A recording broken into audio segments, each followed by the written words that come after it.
Patience 7. I had a thought which I wanted to share. I was pondering over a specific wisdom why people face difficulties and the loss of blessings, such as health.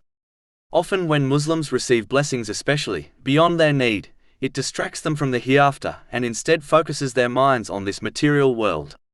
So in this respect, the wisdom behind a difficulty is to refocus a Muslim's attention on what is truly important, which is preparing for the hereafter.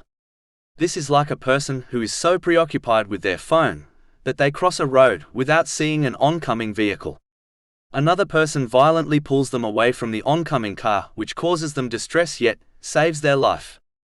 Even though being pulled violently causes distress and even pain, but it is only done in order to refocus their attention on the life-threatening danger, namely the oncoming car.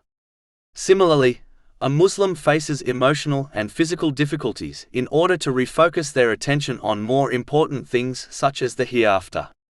If a Muslim was left to only face times of ease without difficulties, there is no doubt that they would become lost in enjoying the excess of this material world.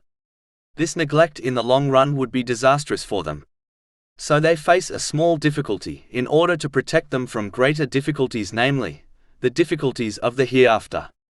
Therefore, Muslims should remember this truth every time they face a difficulty, so that they leave the difficulty refocused on more important things, and act correctly over this blessing instead of demonstrating impatience and heedlessness to this vital benefit. This is in fact one of the biggest favors of Allah, the Exalted.